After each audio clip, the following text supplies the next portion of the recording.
우리 지난 시간에 18장, 19장 말씀을 공부했는데 오늘 이제 민수기 20장 말씀, 9번째 20장 말씀을 공부하려고 합니다.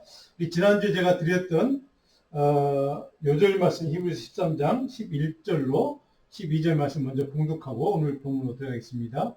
이는 죄를 위한 짐승의 피는 대제사장이 가지고 성소에 들어가고 그 입체는 영문 밖에서 불사름이라. 예수도 자기 피로써 백성을 거룩하게 하려고 성문 밖에서 고난을 받으셨습니다. 네. 이제 오늘 민수기 20장으로 넘어가면 몇 가지 사건들이 이제 달락달락 이렇게 나누어서 기록되어 있습니다. 특별히 오늘 본문 20장의 첫 번째 사건은 이제 1절에 보면 모세의 누이 미리암이라는 인물 있죠. 이 죽는 사건이 기록되어 있습니다.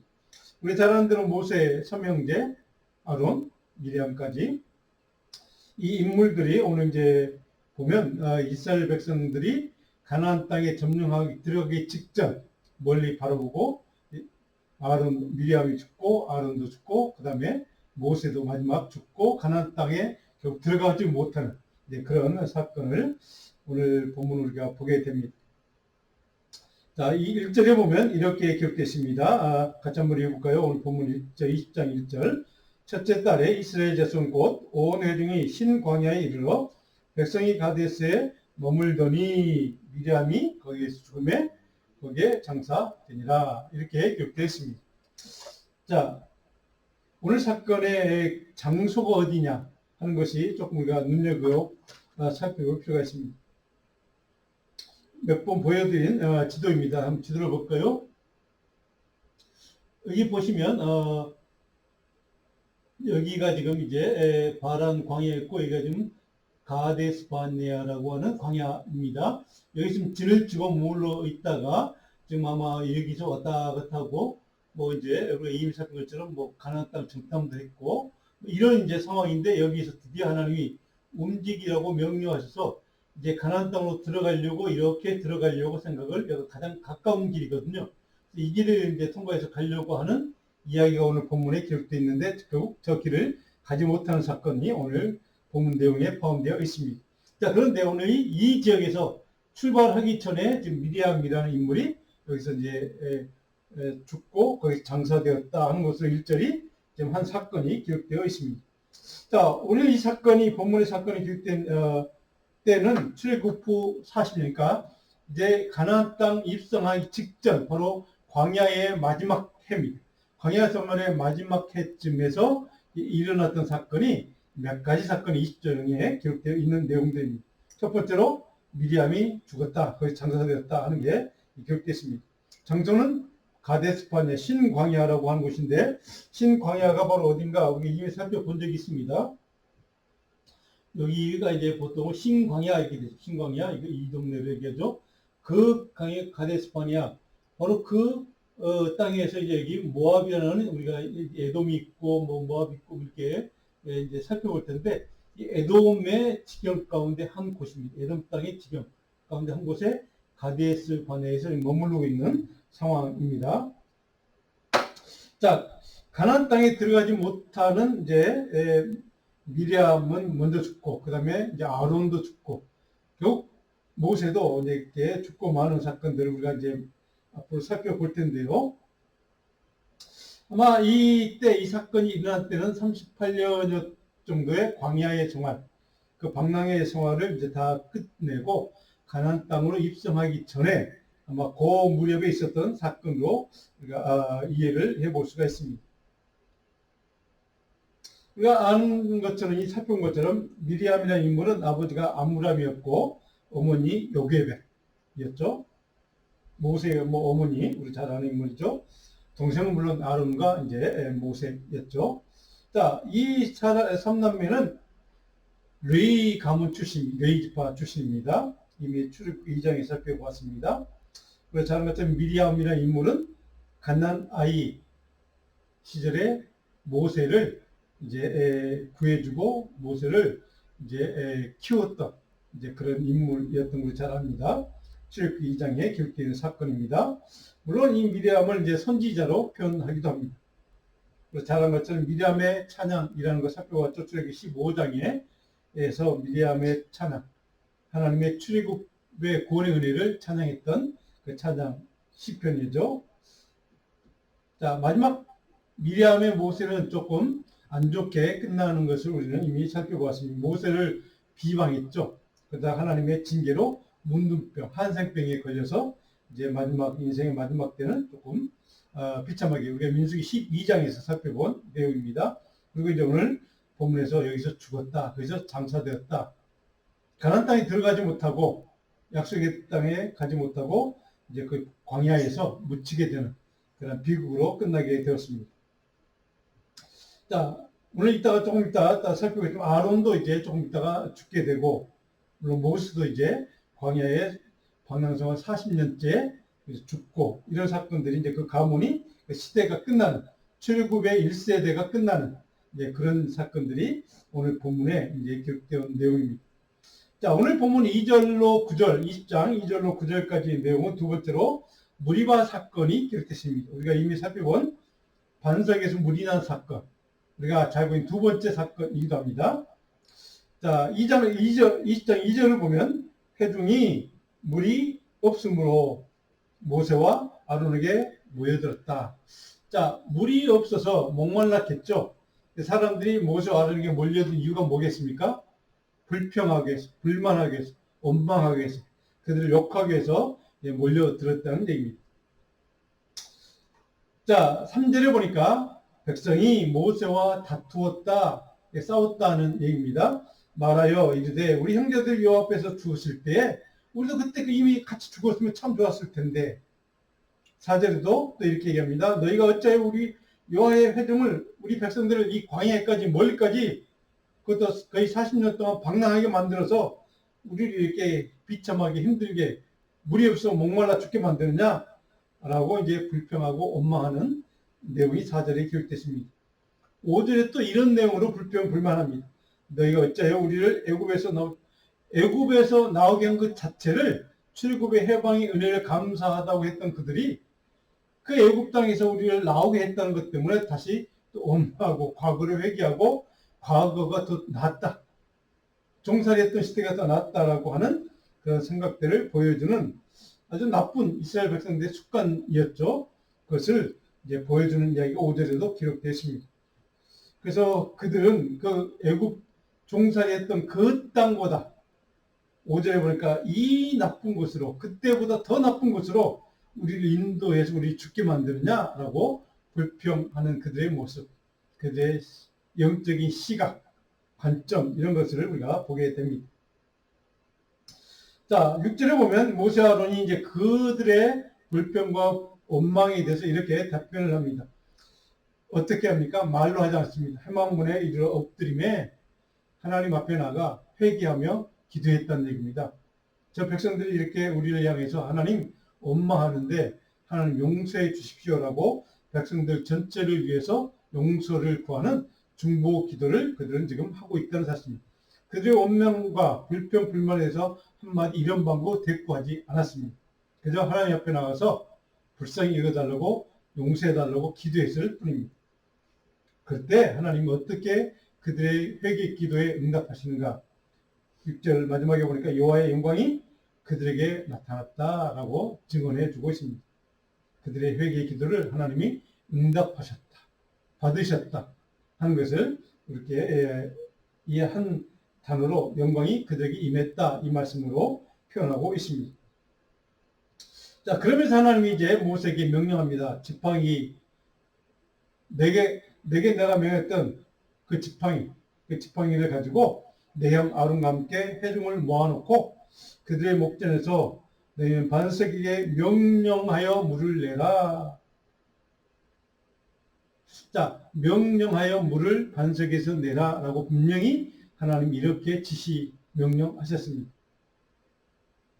말로 반석에게 물을 내라고 명령하라는 말씀이었습니다. 자, 9절에 보니까 모세가 그 명령대로, 여기까지는 명령대로 했다는 겁니다. 여호와 앞에서 지팡이를 잡았다. 지팡이 들고 가라고 했으니까. 자, 마실 물이 없었기 때문에 이스라엘 백성들은 지금 불평하고 불만했습니다. 우리가 이미 살펴본 것처럼 출애굽기 17장에 기록된 사건 있죠. 르비딤에서 반석에서 물이 솟아났던 사건. 그 첫 번째가 였고 오늘 본문이 두 번째 반석에서 물이 솟아난 사건입니다. 그래서 무리바 사건이라고 합니다. 자, 40년 동안 그들이 지친 겁니다. 백성들이. 그래서 그 물이 반석에서 샘솟아서 그것을 그들이 그 물을 먹고 살아났던 경험이 있음에도 불구하고 또다시 물이 없어서 목마르다고 지금 이스라엘 백성들은 단체로 모세를 향해서 좀 죽일 듯이 원망하고 불평하는 모습. 그래서 그것 때문에 논쟁했다, 다퉜다라고 본문은 기록해 놓고 있습니다. 자, 여기에서 이스라엘 백성들이 모세를 찾아와서 원망과 불평했던 주동자들은 누굴까요? 그러면 여기는 출애굽 1세대가 아니라 그들은 거의 이미 다 죽은 상태입니다. 2세대입니다. 어린 나이에 애굽에서 출발해서 부모를 따라서 광야로 왔던 사람들, 아니면 그 중에는 광야에서 태어났던 사람들, 그러니까 젊은 세대들, 출애굽 2세대들, 이런 인물들이 중심이 되어서 지금 모세에게 불평하고 원망했다는 것이죠. 자, 우리가 이미 좀 지났지만 르비딤에서 일어났던 사건은 주로 출애굽 1세대들이 물이 없어 목말라 죽겠다고 모세를 원망했던, 불평했던, 그리고 다투었던 사건이라면, 여기에 오늘 이 무리바에서 일어났던 이 불평과 원망의 사건은 주로 광야의 출애굽 1.5세대 아직 2세대들이 지금 모세 앞에서 불평하고 원망하는. 자, 그 불평과 원망은 좀 대물림이 된 겁니다. 1세대도 마찬가지, 2세대도 마찬가지. 자, 영적인 세계에 있어서 특별히 이런 것을 우리가 꼭 좀 기억해야만 합니다. 부모의 그런 삶의 습관, 영적인 잘못된 습관, 이런 것들, 불평하고 원망하는 그런 모습들이 자녀 세대에게도 그대로 좀 전해지는 것을 보게 됩니다. 오늘 부모들에게 주는 교훈이 참 크다고 우리는 이 말씀을 통해 좀 깨달을 수 있기를 바랍니다. 원망하고 불평하고 불만한 영적인 잘못된 시각과 태도, 이런 것들이 자녀 세대 그대로 물려지는 것, 바로 이것이 영적인 원리 가운데 하나인 것을 오늘 보게 됩니다. 자, 그러면서 오늘 아까 우리가 살펴본 것처럼 그때 우리가 불에 타 죽었으면 좋았을 걸. 하나님 진노로 우리가 그때 이미 죽었으면 참 좋았을 걸. 연병 당시 우리도 그 연병에 걸려서 죽었으면 좋았을 걸. 고라 일당이 반역해서 하나님의 심판을 징계를 받아서 죽임을 당했을 그때 우리도 같이 죽었으면 참 좋았을 걸. 라고 하는 그들의 잘못된 영적인 관점. 자, 이런 것들이 자녀 세대에게도 그대로 물려지는 것을 보게 됩니다. 잘못된 유산이 물려지는 것이죠. 좋은 신앙, 성경적인 신앙이 전수되면 참 좋았을 텐데, 좀 이들에게는 잘못된 1세대의 그런 잘못된 영적인 시각과 그 신앙의 모습들이 이렇게 부정적으로 전달되는 것을 보게 됩니다. 자, 그들의 문제가 무엇일까요? 하나님에 대한 믿음, 신뢰, 그리고 믿음 안에서 인내하는 신앙의 모습이 그들에게 지금 없었다는 게 문제의 핵심입니다. 이 광야에서 우리를 죽게 하려 하느냐라는 그런 불평과 불만과 원망을 할 수밖에 없었던 그들의 신앙의 문제점, 영적인 문제점을 우리는 여기서 발견하게 됩니다. 그들은 지금 이미 그들이 누렸고 지금 갖고 있고 앞으로 그들에게 주신 하나님 약속에 대한 땅에 대한 약속과 소망이 있음에도 불구하고 지금 그들의 시각은 관점은 눈은 어디에 지금 초점이 집중되고 있습니까? 지금 그들에게 없는 것, 갖고 있지 못한 것, 이런 것들에 지금 그들의 눈은 집중되어 있는 것을 보게 됩니다. 그들에게 없는 것, 모자라는 것, 이런 것들로만 관심이 집중되니까 그들은 불평하고 원망할 수밖에 없었다는 사실입니다.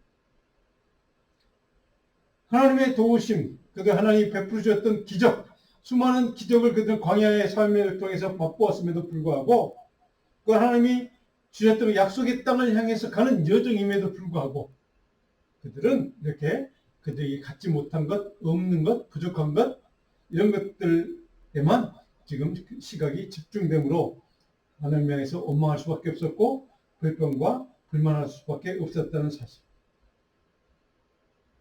자, 그런데 지도자였던 모세와 아론은 그들과 정반대의 영적인 시각을 다시 한번 우리에게 보여줍니다. 그들은 그 원망에 대해서, 불평에 대해서 꾸짖거나 대꾸하거나 맞서 싸우지를 않습니다. 묵묵히 하나님 앞에 나아가서 무릎 꿇고 통회하며 하나님 앞에 저들의 죄를 주님처럼, 십자가에 달리신 그 주님이 저들의 죄를 용서해달라고 기도하셨던 그 주님처럼 그들의 원망과 그들의 불신앙과 불순종에 대해서 좀 용서해달라고 통회하며 자복하며 기도했던, 용서의 은총을 구했던 지도자 모세, 그리고 그 형제 아론. 자, 그들의 모습을 통해서 오늘 우리에게 영적인 교훈을 주시는 겁니다. 그래서 그들에게 기도를 들으시고 하나님이 반석에서 물이 나게 해서 그들을 목마름을 해결하겠다고 하나님이 약속해 주시고 모세에게 명령하셨죠. 반석의 명령에서 물이 솟게 하고 그것을 백성들에게 먹여서 살리라. 자, 오늘 이 말씀을 통해 우리에게 깨닫게 하시는 하나님의 영적인 교훈 분명합니다. 명확합니다. 하나님의 사람들에게 끝까지 유지해야 할 것이 무엇인지, 하나님에 대한 신앙, 신뢰, 믿음의 그 뿌리를 끝까지 어떤 조건에서도 어떤 환경에서도 흔들리지 않고 지키는 것, 유지하는 것, 그 믿음을 끝까지 간직하는 것, 이것이 중요하다는 사실을 오늘 본문의 사건을 통해 우리에게 가르쳐 주시는 말씀이기도 합니다. 자, 그런데 백성들이 그런 실수와 잘못, 그것을 묵묵히 말없이 하나님께 통회하며 기도하며 용서를 구했던 모세. 그런데 그 모세도, 그 위대한 모세도 오늘 본문 10절과 13절에 보면 실수하는 장면이 기록되어 있습니다. 오늘 2장 10절 말씀을 봅니다. 이렇게 기록되어 있죠. 모세와 아론이 회중을 그 반석 앞에 모으고 모세가 그들에게 이르되 반역한 너희여 들으라. 지금 모세의 마음속에 뭐가 차 있습니까? 분노가. 백성들의 그 불신앙과 불순종과 그 원망에 대해서 지금 인간들이 분노로 지금 모세가 가득 찼던 것 같습니다. 그래서 반역한 너희여 막 큰 소리를 외쳤겠죠. 들으라, 우리가 너희를 위해 이 반석에 물을 내려. 이 반석에 물을 내서 너희를 지금 먹여 살리면 되겠니? 라고 하는 모세의 분노하는 마음이 가득 차 있습니다. 그리고 10절에 보면 중요한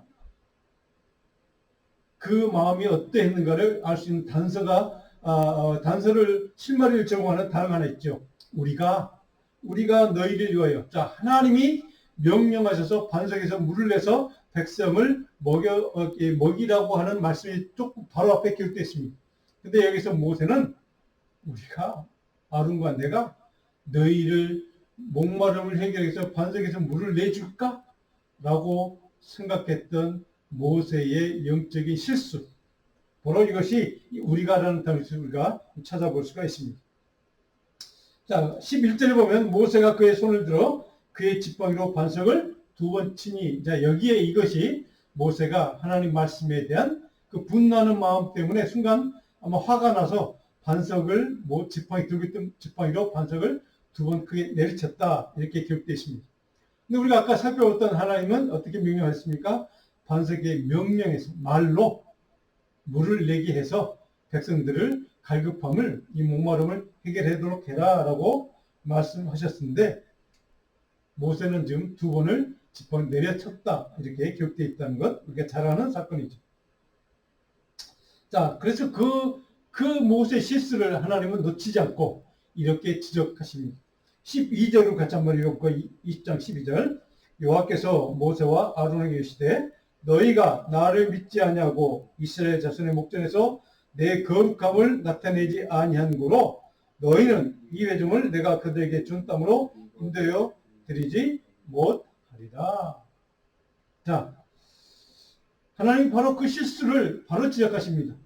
근데 그 실수의 내용을 정확히 끄집어내십니다. 너희가 나를 믿지 아니해서, 명령하면 된다고 했던 내 말을 믿지 못하고 불순종해서 반석을 두 번 지팡이 내리쳤던 그 행동에 대해서 하나님이 나를 믿지 못한 행동으로 지적을 하시는 겁니다. 이스라엘 자손의 목전에서 내 거룩함, 그 행동 자체가 그냥 순종하지 않은 것으로 끝나는 것이 아니라 하나님의 거룩하심을 나타내지 않은 그러한 잘못된 행위로 하나님이 지적을 하십니다. 왜요? 하나님이 그 위대하신 능력의 하나님이 말씀으로만 반석에서 물이 나게 하실 수 있음에도 불구하고 두 번 쳐야 물이 나올 수 있다고 백성들 하여금 잘못 생각하도록 그렇게 마치 모세가 두 번 쳐서 모세의 능력으로 그 물이 솟아나게 한 것처럼 백성들이 이해할 수도 있다는 착각하게 만든다는 그 잘못 때문에 하나님이 이렇게 지적하십니다. 그것을 하나님은 나의 거룩함을 나타내지 못하는 행동이라고 그를 좀 지적해 주는 겁니다. 하나님이 스스로 나의 거룩함을 내가 나타내었다라고 그 다음에 13절에 보면 이렇게 기록되어 있죠. 이스라엘 자손이 여호와와 다투었으므로 이를 무리바 물이라 하니라. 여호와께서 그들 중에서 그 거룩함을 나타내셨다. 하나님이 스스로 거룩함을 드러내셨다. 자, 그 유명한 무리바 물 사건, 무리바에서 바위에서 물이 나게 한 사건. 자, 하나님 스스로 거룩하심을, 존귀하심을, 전능하심을, 능력의 하나님이신 것을 드러내는 사건임에도 그것을 모세는 자기가 두 번 바위를 침으로 해서 그 거룩하심을 드러내지 못하도록 만들었기 때문에 이렇게 하나님이 지금 모세를 책망하시는 말씀이기도 합니다. 오늘 우리에게 특별히 교회 지도자의 목회자나 교회 리더들에게 주시는 영적인 경고의 메시지이기도 합니다.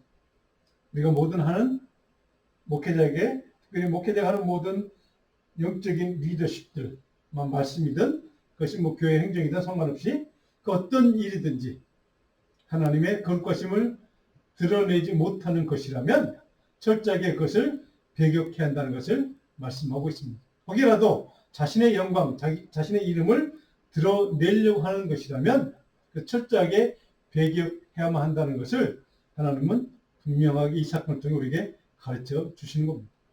하나님의 영광, 하나님의 그 거룩하신 이름이 존귀함을 받고 많은 사람들에게 드러내기를 하나님은 그런 거룩하심을 드러내기를 바라시는데 그것을 우리 인간이, 내가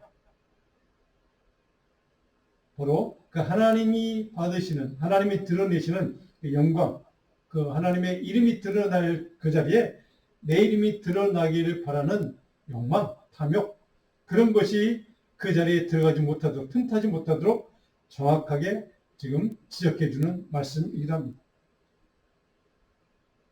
그래서 바로 이 모세 두 번 바위를 내리치는 이 행위를 하나님은 하나님의 거룩하심을 가로막은 행위라고 이렇게 말씀하고 있다는 사실입니다. 오늘 우리에게 주시는 메시지, 경고이기도 합니다.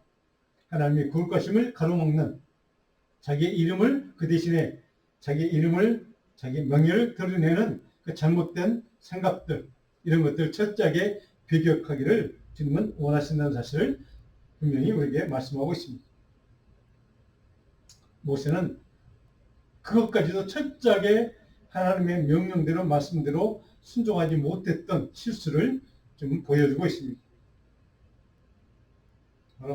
이 성경 말씀은 그렇게 위대한 지도자였던 모세도 잘못이 있고 실수가 있을 수 있다는 사실을 감추지 않고 정확하게 기록해 놓고 있습니다. 오늘 하나님은 그것을 지적하시는 말씀을 통해서 이렇게 하나님이 거룩하심을 드러내기를 원하시는 것을 우리에게 말씀하고 있습니다. 시편 106편 33절을 보면 이런 말씀이 있습니다. 같이 한번 읽어볼까요? 이는 그들이 그의 뜻을 거역함으로 말미암아 모세가 그의 입술로 망령되이 말했음이로다. 자, 오늘 본문의 사건을 망령되이 말했다라고 시편 기자는 이렇게 증언을 해줍니다. 하나님의 영광을 가리우는 말, 행동이었다는 것이죠. 오늘 저 여러분들에게 오늘 이런 하나님의 영광을 가리우는 일이라면, 그런 행동이라면, 그런 말이라면 결코 그 모든 것들과 단절하는 저와 여러분 되기를 간절히 축원합니다. 이제 오늘 본문에서 아론도 죽게 됩니다. 마지막 이 40년째, 광야 생활 40년째 죽게 되는 사건이 기록되어 있습니다. 자, 오늘 모세도 이제 우리가 앞으로 우리 잘 알고 있는 것처럼 광야에서 이제 가나안 땅에 들어가지 못하고 직전에 이제 그 바라보며 죽게 되는 모세들은 우리가 그의 마지막을 우리는 잘 알고 있습니다. 도대체 왜 하나님은 왜 그렇게 하셨을까?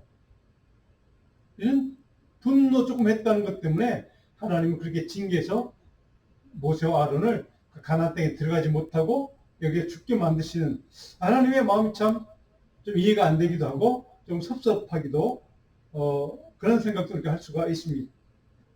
근데 하나님은 명확하십니다. 어쩌면 우리가 이 신약 시대, 복음의 시대를 사는 저와 여러분들에게 성령의 시대를 사는 우리들에게 주는 메시지입니다. 율법의 시대의 상징인 모세는 결국 하나님의 서는 약속의 땅, 가나안 땅에 새 땅, 하나님이 주신 새 땅에 들어가지 못하고 죽을 수밖에 없었던 그 이유, 그것은 율법에 지배받는 삶으로는 결코 하나님의 나라, 서는 하나님의 약속의 땅에 들어갈 수 없음을 상징적으로 보여주는 사건이 아닐까. 그렇게 우리가 생각을 해볼 수가 있습니다.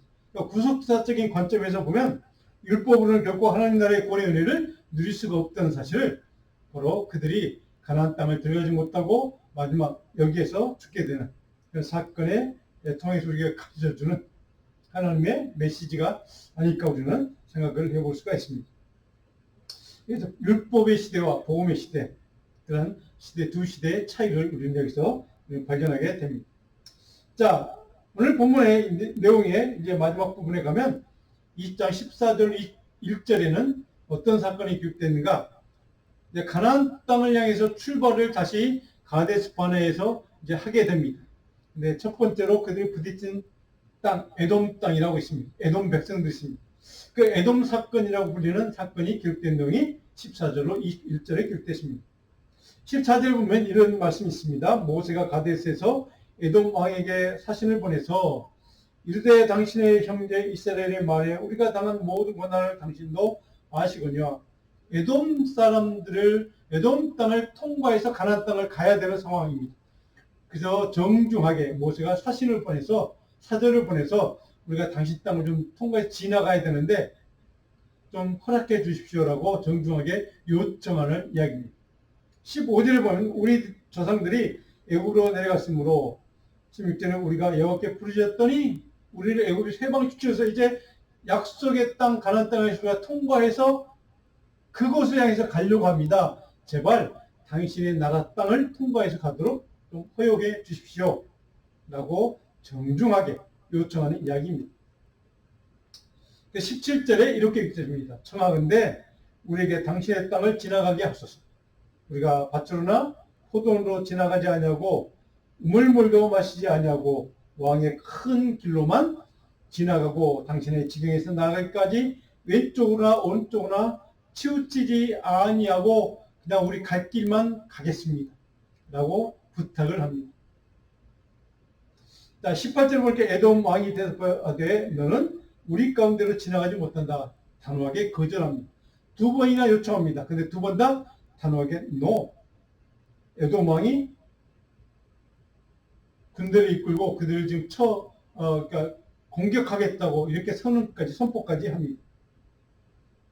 21절 보니까 에돔 왕이 이같이 이스라엘 그의 영토로 지나감을 용납하지 아니하므로 이스라엘이 그들에게서 돌이켰다. 그래서 돌아가게 됐다. 이렇게 얘기를 합니다.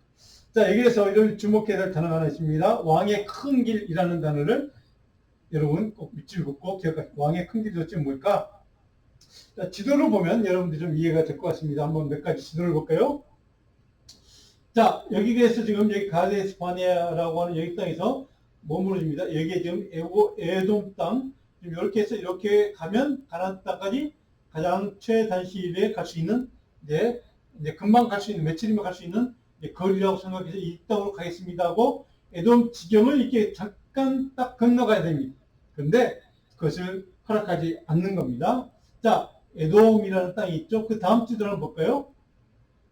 자, 여기에 보면 이제 이스라엘에서 여기서 가데스 통해서 여기 에돔 땅이 이렇게 크죠. 그다음에 암몬 땅이 있습니다. 그리고 여기에 이제 여러분 잘 아는 모압 땅도 있고요. 암몬 땅 있고 이게 이스라엘 동족들입니다. 이제 그런 형제 핏줄이 이제 같은 형제 핏줄인데 여기서 정중하게 모세가 사신을 해서 이 땅을 이렇게 통과해서 이렇게 왕의 길로 왕의 길 있죠. 왕의 대로 그 길로 통과하고 싶습니다. 뭐 이렇게 많이 거치지 않습니다. 조금 거쳐서 이렇게 가는데 좀 가게 해주세요 라고 부탁을 했다는 겁니다. 그런데 단호하게 에돔 왕이 노 했다는 얘기입니다. 자, 그 다음 줄을 보시면 왕의 대로가 뭔가.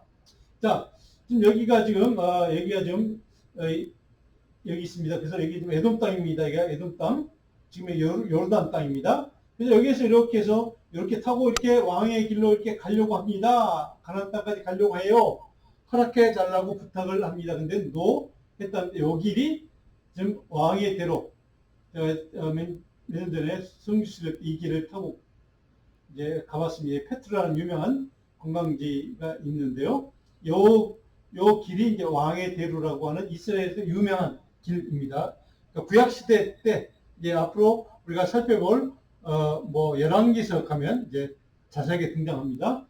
그 다음 줄을 보시면 왕의 대로 요 길로 이렇게 해서 이렇게 통해서 이렇게 가면 빨리 갈 수 있습니다. 근데 노 했기 때문에 이제 마지막 21절에 돌이켰다 이렇게 돌아가게 됐다라고 기록을 하고 있다는 겁니다. 요 지도를 보시면 좀 쉽게 됐죠. 여기가 근데 여기 왕의 대로 가려고 하는데 안 된다. 이렇게 내려와서 이렇게 돌아갔다 이렇게 그래서 이제 이런 사건을 기록하는 이유가 여기 있습니다. 자, 이 왕의 대로를 가다가 잠깐 포스 쉬어서 휴게소 쉬어서 좀 사진 하나 찍는데 굉장히 높은 지대입니다. 밑에가 다 보입니다. 그래서 왕의 대로가 고산지 산길을 따라가는데 그러니까 뭐 이 에돔 족속이 큰 뭐 해가 될 이유 없습니다. 이 길을 가면. 그런데도 불구하고 노 했다는 것이죠. 자, 바로 요 길입니다. 이게 여기에서 이제 여기로 통과해서 이렇게 가면 좋겠다. 부탁해도 안 된다 해서 이렇게 해서 내려와서 이렇게 돌아서 가나안 땅을 들어가는 이야기가 기록되어 있습니다. 자, 에돔 족속은 도대체 어떤 족속이길래 형제라고 모세가 표현했을까? 바로 야곱의 형 에돔, 야곱의 이삭의 장남 에서의 후손이 에돔 족속입니다. 같은 뿌리죠. 자, 이스라엘과 친형제 족속이랑 마찬가지입니다. 뭐 사촌 뭐 이렇게 되겠죠. 자, 에돔 족속의 거주처는 지금 우리가 지도에 살펴봤던 그 땅입니다. 그 넓은 뭐 아라비아 광야 뭐 그를 포함해서 사막 땅이 주로 되십니다. 지금의 요르단 땅입니다. 자, 모세가 정중하게 두 차례나 부탁했음에도 우리가 왕의 큰 길로만 살짝 지나갈 테니까 그냥 그 길만 갈 테니까 허용해 달라고 허락해 달라고 부탁했음에도 노 했다는 사실을 이제 이렇게 얘기를 하는 것을 보면 이렇게 돌아갈 수밖에 없는 사정이 왜 생겼는가를 설명해 주는 말씀이기도 합니다. 그래서 이스라엘 백성들 결국은 이렇게 이 단기거리를 포기하고 이렇게 돌아가야만 했던 이제 그렇게 그래서 우리가 잘 아는 그 요단강을 만나고 요단강을 건너가는 그 사건까지 우리가 앞으로 살펴보게 됩니다. 자, 마지막 22절로 29절까지는 무슨 사건인가 하면 아론이 죽었다 하는 것을 기록하고 있습니다. 자, 이 사건, 오늘 본문 20장에 있는 사건은 마지막 출애굽 광야에 헤매던 40년 차에 일어났던 사건들입니다. 물론 이제 앞으로 조금 있으면 그 40년 차에 모세도 죽고 끝나는 사건들이 아론은 당시에 123세를 일기로 이제 죽었다 이렇게 기록되어 있습니다. 민수기 33장에 가면 조금 자세한 내용이 기록되어 있습니다. 자, 오늘 우리가 오늘 본 말씀은 히브리서 5장 8절 9절이 요절 말씀입니다. 같이 한번 읽어볼까요? 그가 아들이면서도 받으신 권한으로 순종함을 배워서 온전하게 됐은즉 자기에게 순종하는 모든 자에게 영원한 구원의 근원이 되시고. 자, 여기에 힌트가 있습니다. 모세가 끝까지 순종하지 못하고 분내고 두 번 반석을 쳐내렸던 그 불순종의 행동, 그것 때문에 가나안 땅에 들어가지 못했고, 그것 때문에 율법의 시대, 율법에 지배받는 삶으로는 결코 하나님의 약속의 땅, 하나님의 나라에 들어갈 수 없다는 사실을 여기에서 발견합니다. 그러나 주님은 어떻게 했습니까? 고난을 받을 것을 아시면서도 죽기까지 순종하셨던, 끝까지 순종하셨던 예수님. 그 예수님의 죽음 때문에, 십자가 때문에 우리는 하나님의 나라를 들어갈 수 있게 되었고 영원한 생명과 구원을 누릴 수 있게 되었다 하는 겁니다. 여기에 모세와 예수님의 차이가 있다는 것을 우리 히브리서 기자는 정확하게 간파한 겁니다. 예수님은 끝까지 순종했다. 모세는 끝까지 온전히 순종하지 못했다. 이제 여기에 차이가 있는 것이죠. 자, 오늘 이 본문 말씀을 때 우리가 같이 우리 삶의 신앙생활에 적용해 볼 교훈이 있습니다. 같이 한번 읽어볼까요? 말씀에 대한 순종의 삶을 통해서 무리바 반석의 물이 이스라엘 백성들에게 생명수가 되었듯이 우리 영혼의 반석이신 예수 그리스도께서 생수의 강물 말씀을 통해 우리에게 주시는 영생과 구원의 은혜를 끊임없이 갈망하라. 물론 두 번 쳤던 불순종은 있었죠. 그러나 하나님이 명령하신 대로 반석을 통해서 물이 나게 하신 그 무리바 그 반석의 사건을 통해 우리가 생명수를 마셨듯이 예수 그리스도의 십자가의 은혜로 영원한 생명수 구원의 은혜를 맛보는 그런 삶을 날마다 갈망하는 저와 여러분 되기를 간절히 주님으로 축원하고 축복합니다. 기도하겠습니다.